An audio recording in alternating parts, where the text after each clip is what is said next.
Trump has threatened to now prosecute Beyonce. Put it up full mass. Man, I mean, at one time in his life, this would have been significant red meat for MAGA. I mean, they would have been celebrating this to the rooftop. Candace Owens would have done a whole series about the justification of this prosecution. Trump calls to prosecute Beyonce based on a non-existent $11 million payment that never happened. Trump claimed in a Truth Social post that Beyonce broke the law by supposedly getting paid $11 million for her endorsement of Democratic presidential candidate Kamala Harris.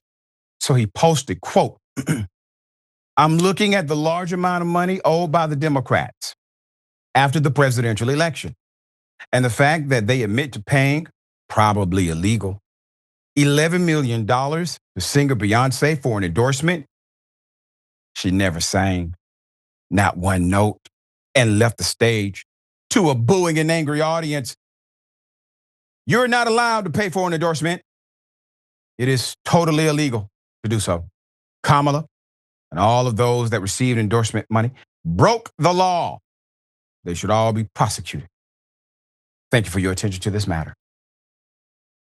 You know, it would kind of be something to kind of say, well, what's going on here? If he wasn't president of the United States. I say that because he's in charge of the Department of Justice. He's in charge of the Attorney General. Every investigative agency that has the prowess and the jurisdiction is under his leadership. My point is he could send an email rather than a Truth Social post, and it would actually have much more credibility inside of the agency to investigate. Him putting it on Truth Social, well, that's to MAGA. That's not serious. All right, so a Harris spokesperson referred to CNN, referred to a November social media post by Beyonce's mother, Tina Knowles. She called the claim of a $10 million payment a lie and noted it was taken down by Instagram as false information. It never happened.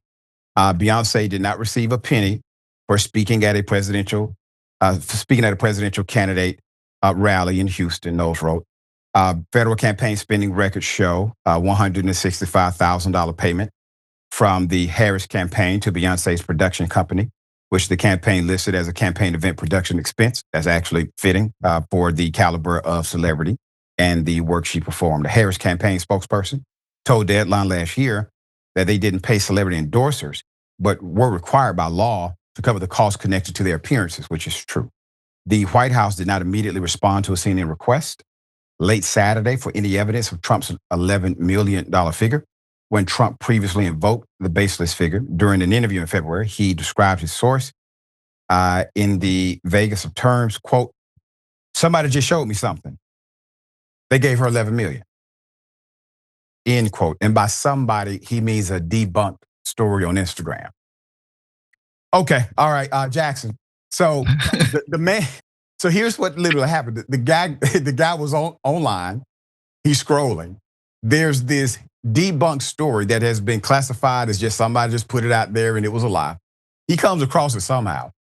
He then decides, without checking it, without calling anybody, without even Googling, he decides to post it and say, "I'm looking into this now."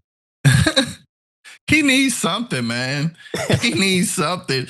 I mean, I had to mute this. You know, it's kind of low key good that we got all this virtual digital stuff, because I'm just back here laughing the whole time you telling this story. Just like, what is wrong with this dude? like what is he doing? He has no clue what he's doing. I mean, he's completely in over his head. But I think what's so fascinating about this is it just showcases how magnificently unintelligent he is, but he's also just losing his luster in every category. Because you could look at clips of him from like 2015 or before.